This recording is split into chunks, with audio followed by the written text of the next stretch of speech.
So first, I want to thank everybody for coming today to help celebrate my dad's 93rd birthday, which some people think he's a little confused. He says I'm not 93 because he actually doesn't become 93 until Tuesday. So that's what a little bit of confusion. So we have to come back on Tuesday? Yeah, there'll be some leftovers out, don't worry. So the other thing is that I just want to say is that how thankful I am that I still have my father. Most of us that are of my generation, most of us, our parents are no longer with us, and you know, I realize that it's a really great privilege to still have him. So I say that in support of all of you whose parents are still not here.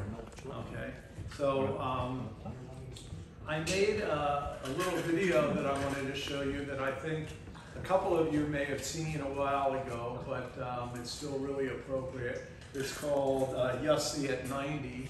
So he's got 3 more years on it, but it's pretty much the same sort of story about him. And the second thing is I just wanted to share a couple of facts that some of you, even though you've known him for a really long time, may not know about my dad. So my dad was born August 29th, 1930 in Washington, D.C. He's very proud of the fact that he was a native-born Washingtonian. Okay, we got a Washington connection here. Okay, so he was the son of Louis and Mary Rosenberg, and we over the years have done a lot of work in terms of genealogy. And with our family, it's a little bit tough because my father was one of 8 children, and his mother was one of 13. So the 13 generation is how we end up with Carolyn and Robert here, because their parents were siblings of my grandma. Okay, so well, your grandparents were siblings of my grandmother. So we go back, got a really enormous family. In fact, they formed a thing called the Hine Family Circle that used to have crowds of people at Riggs Bank in D.C., and it was a gathering place all the time. So, so my father's 8 children. The siblings were Rose, Sylvia, Jeanette, who's Paula's mother, Seymour, Teeny, Yussy, and the twins Marlene and Irene. Unfortunately, my father is the only one left of the 8 children. He attended Parkland Elementary School, and if any of you are really curious, a few years ago I made a video about, for my immediate family, every place where my father ever lived in Washington and every school that he went to. I did the same thing for Jamie's mother and father in Philadelphia, and it's really kind of cool because you can see all their houses, all their schools, and it tells their story. My father then went to Theodore Roosevelt High School, which is in Washington. If you're a Washingtonian, you know where that is. What is it, on Connecticut Avenue? Which street is that on? Couldn't tell you for sure. Which street was Roosevelt High School? Do you remember? It's right off Georgia Avenue. Georgia Avenue? Okay. Is that red line or green line? He's not going to know that. They didn't have that. So after he graduated from high school, my father was a little bit of a trailblazer, not following what most people do, because he was a pretty smart guy, but nobody in his family had ever gone to college. So he went to a place called CREI, which was a technical school, and he learned all about electronics.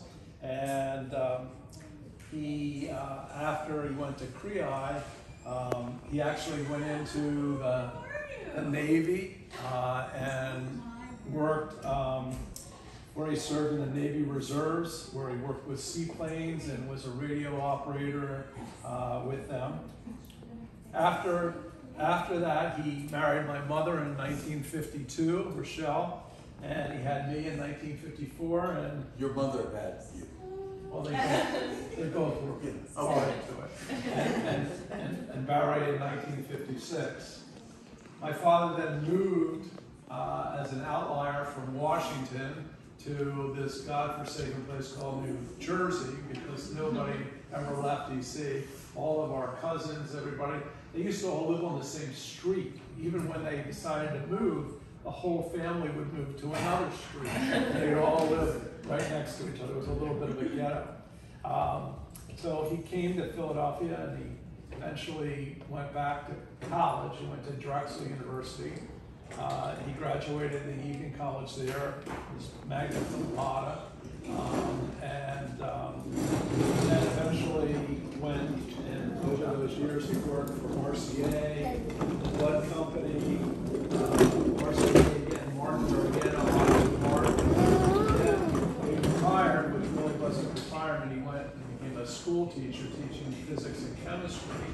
Okay, in the Philadelphia school system at first, and then he went to the Hightstown school system. And then he was a little disillusioned because the kids were so bad. He ended up taking a job as a consultant, and he went back to what used to be Lockheed Martin under a contract with Northrop Grumman, and was an engineer again in his 80s. He actually told a really funny story once where he was sitting around the table and a bunch of young engineers were complaining because they had to write a bunch of test procedures, and because he was in texting a lot of times with engineering, and my father's listening to him, and he says, "What are you talking about?" And they said it again, and he says, "Come with me," and he walks him down a few hallways and into another room, and he opens up a file cabinet and throws this whole batch of files. He had wrote those procedures about, I don't know, eight years before.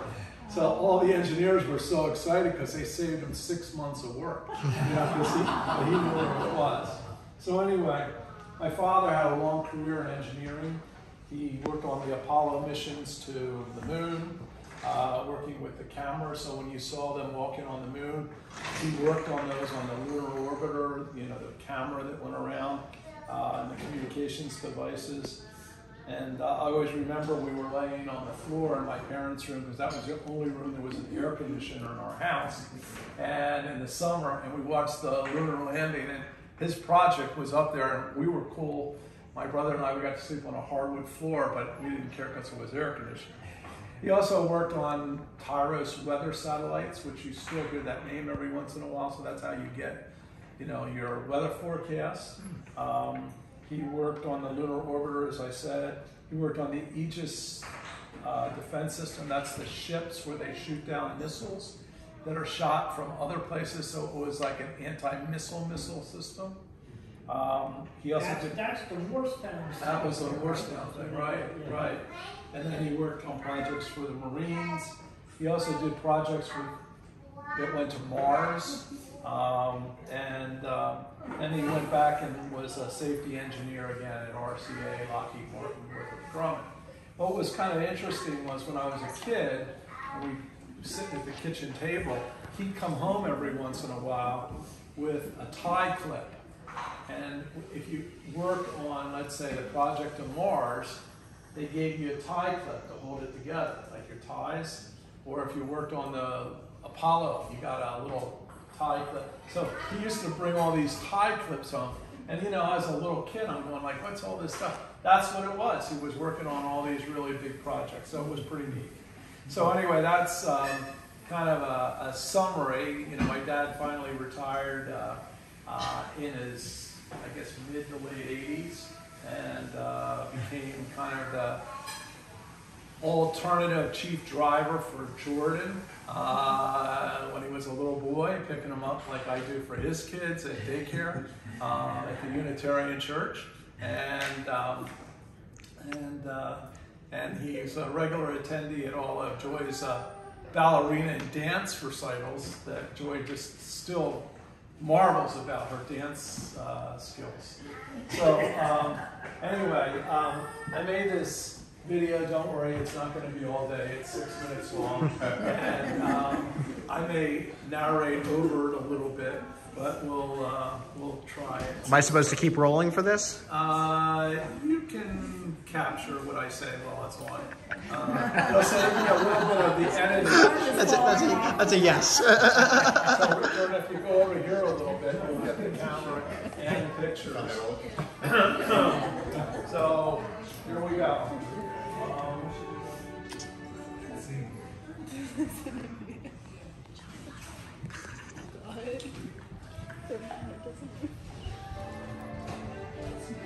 That's not. Director's cut. You're spoiling it.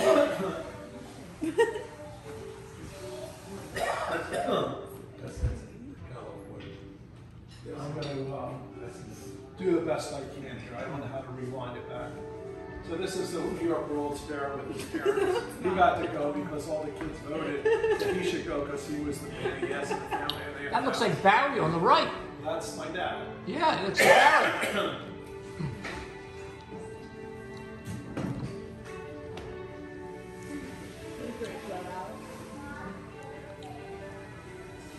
That's my dad with his uncles, with my Uncle Seymour in Washington, I believe.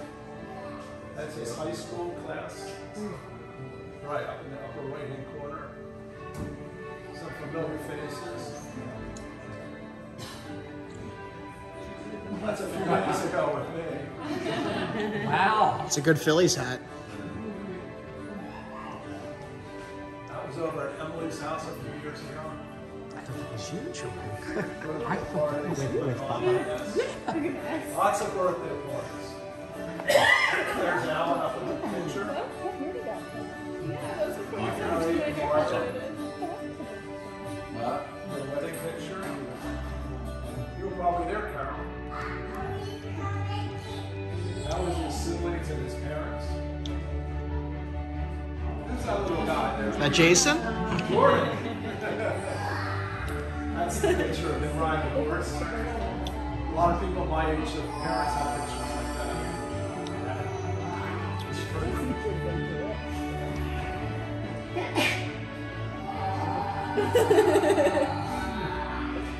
I think that was in Israel.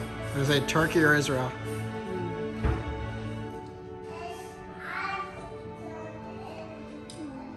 He's so excited for James Barry.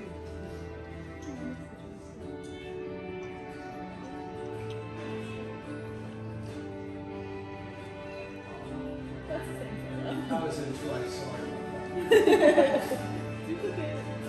That's my Aunt Tina. That's his older sister. Used to beat up all the boys who would pick it up. Celebration of his Marielle and Joy's house. Jordan's pancake house. There's Rosalie in the middle with Mary and Louis. Joe and Carol are in there too. Oh, that's me. I'm Jordan. Yeah. Baseball, Robert. There you go. Phillies. There you go. Yeah. Was that this year? Nah, it was That's about Donnie. 7 years ago. That's the Don restaurant. Anything from positive? Yeah. That's the Apple store. Those are guys we went to high school with. That was like their 60th anniversary or something. That's out in San Diego. That's me. Oh, that's And I actually found that house when I went out my there 4 teeth years come ago. over from that. Sam Ryan drew that picture, and then I digitized it that way. So my dad was in the Yeah. reserves. There's a young engineer. Oh, yeah, that photo. Yeah, no. There's Jeanette right over there on the right. That's Jordan's grandfather, Samuel. My dad. The Trevi Fountain in Italy. How's that neat? There's that little Joy Joy. There's Joy Wilson with my dad and mom. Which dog was that? Canadian Rockies. What dog was that? It was Gandhi. That's Candy. This is the Dead Sea. This is where my father kicked my foot and cracked my nail off and had going to Dead Sea and boy did that hurt. It's all work. There's this Roosevelt High School vest. The Shoreham Hotel, where we used to go down to family things. That's his parents, Bill and Mary. That was a party at Indian Springs Country Club. Maybe a couple of you were there. I think Carolyn's mother was also at that party. So my dad graduated from Drexel. 1968. Look at that girl. Look at that girl. Should we look the Same. This is a Halloween party my parents went to. That's my grandmother in the middle. My parents on the right. That was in Israel. That was the year of Jordan bar mitzvah. That's up in the mountains. Right? Marielle and Jordan's wedding.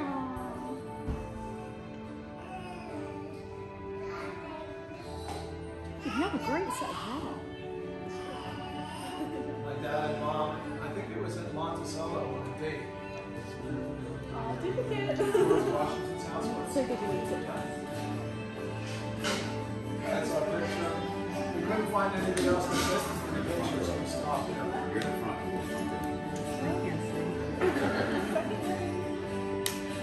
That's when my father was Barry's rabbi, teaching him the stuff he needed for his bar mitzvah. There's little Jason. That's all my dad's siblings, pretty much. So, Jeanette's in that picture. Jason.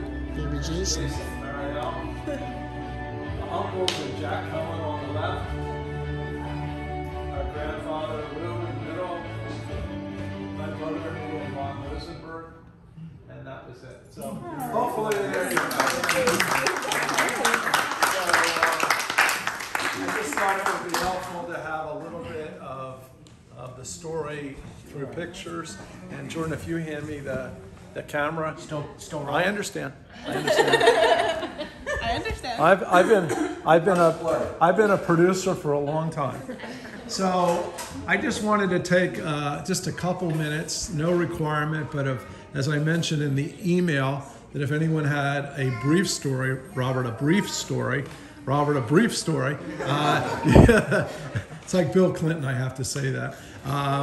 We'd love just to record a couple of things down. So anyone like to share kind of an experience? A lot of you have known my dad for 40 years or more. Some of you are a little bit less because you're not that old.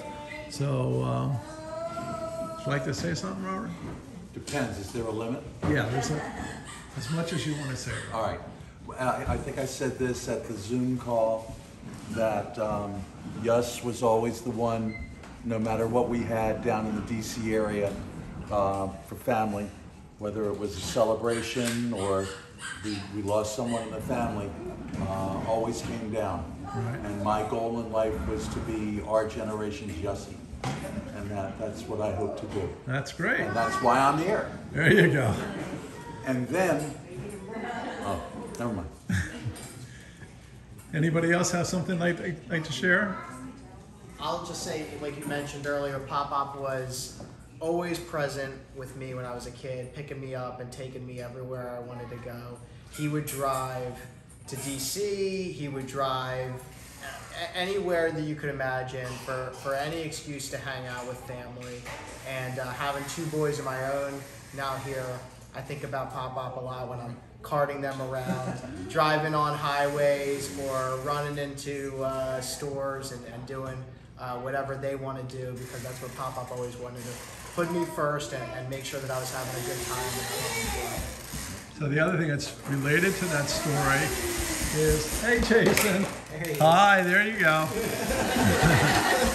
is that my mom and dad would also travel up and down the East Coast to buy Power Rangers for Jordan. And every store they could go, and I'm talking hundreds of miles. If he asks for something, I always feel like I have to do it, because I think about Ami and Pop-Up and how they would go to, there was no limit to where they would go to find the missing action figure or the missing toy. Right. So when it's a tradition I hope to continue with Jason, to be able to say that, we always spend time running around, running errands, doing whatever we had to do, and it's just a great excuse to be together. It's the fun in the hunt more than the prize. Same thing with me, and he would always drive me and Ami to go get our hair done and our nails done, and we'd sort of like bop around to all these different places, and we'd be like, okay, what are we gonna do next? And we'd tell him, and he would drive us, but we'd have so much fun, and he'd be like, did you guys have fun? You guys look so beautiful. And I just remember that. So That's great, Joy. That's great. I'd like to say that also, Hold it, wait a second. Let's go.